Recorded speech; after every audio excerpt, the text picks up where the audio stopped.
Bismillah, Assalamualaikum warahmatullahi wabarakatuh. Gaya sa nauna nating video, nabanggit natin na ang ating Quran Tagalog app ay AI integrated na siya. Ibig sabihin, pwede natin humingi ng tulong sa paghahanap ng mga talata ng Quran gamit ang AI. Hindi ko lang natitiyak kung ito ba ang unang Quran app na nakapag-integrate ng AI o meron ng mas nauna. Pero alhamdulillah, nagawa natin na mailagay ang AI capabilities sa ating Quran. So, anong mga pwedeng gawin? Ito ay napakalaking tulong, lalong-lalo na doon sa mga gumagawa halimbawa ng mga lecture, gumagawa ng mga khutbah. Kasi hindi ka na mahihirapan na maghanap ng mga specific na mga verses na kinakailangan mo sa iyong mga gagawing khutbah o lecture. So dito, pinaplano ko na isama ito sa update kaya nasabi ko kanina na maaaring hindi mailagay kasi nga may bayad. Ang ginawa natin is gumawa na lang tayo ng quota, limit kung hanggang ilang inquiry yung pwedeng gawin ng isang user kada araw. So dito naglagay tayo ng 10 kada araw, no? Tapos ang characters din na pwedeng isulat is nilimitahan natin ng 500 para hindi agad maubos yung free natin na quota kada araw at hindi umabot sa limit kasi kapag umabot sa limit yung quota is doon na mag-i-start na mag-bill yung ating provider. So, dito halimbawa, magtatanong tayo ng mga verses, may mga time na hindi natin maalala kung anong sura nakalagay yung talata na yon at kung ano yung verse na yon sa Arabic, kaya hindi natin ma-type o ma-search doon sa ating normal na search function. So, dito sa Quran Assistant ay pwede natin gawin, no? Maghanap tayo ng mga talata at pwede tayong humingi ng mga talata based sa kung ano yung kinakailangan natin na talata. Halimbawa, so dito pwede Tagalog, pwede English, pero sa English na lang natin gawin kasi mas accurate siya. Halimbawa, give me verses from the Quran that speaks about justice. Give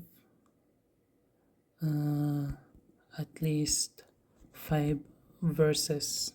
So, halimbawa yan. Tingnan natin kung makakapag-provide siya. So, yun.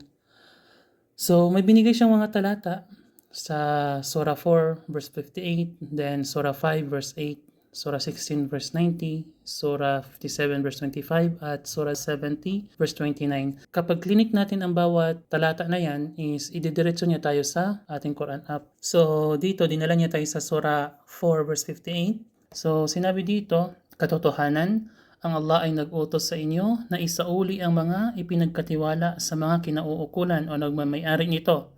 At kung kayo ay maghahatol sa pagitan ng mga tao, kayo ay humatol ng makatarungan. So, I think tama naman lahat ng mga ibinigay dito na aya.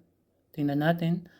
So, dito pa sa isa, Ya ayyuhalladhina amanu kunu qawwamina lillahi syuhada bil qist.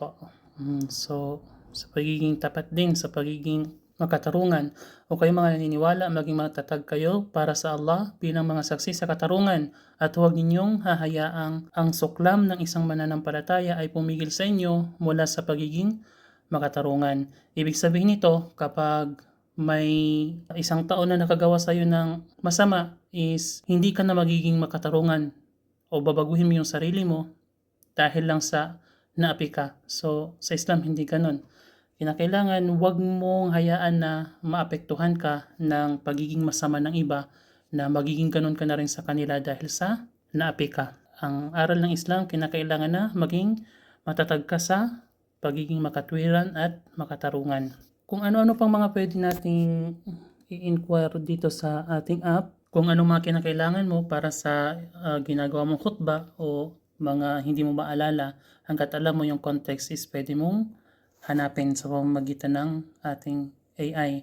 So, gaya na sabi ko kanina, ang ating AI is atin itong pre-program na huwag siyang sasagot sa kung ano mang mga inquiry na hindi related sa Quran. Kung patungkol sa mga ahkam, hindi ito sasagot. Kung ang ahkam na itinatanong ay pwede na bang masagot ng mismong verse, is yun ang ibibigay niya. Halimbawa, what is the Islamic ruling on eating pork?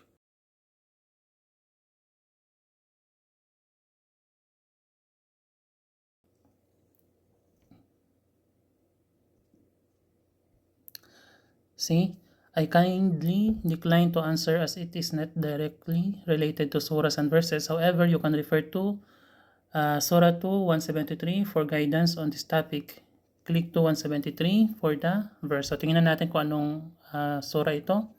Sinabi dito, إنما حرم عليكم الميتة والدم ولحم الخنزير وما أهل به لغير الله.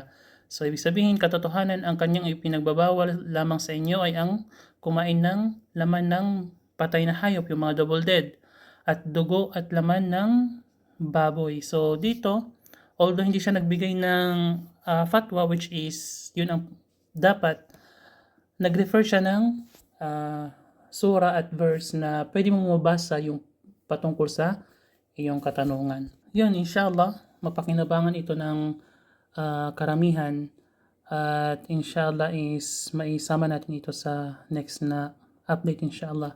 So hanggang dito na lamang. Assalamualaikum warahmatullahi wabarakatuh.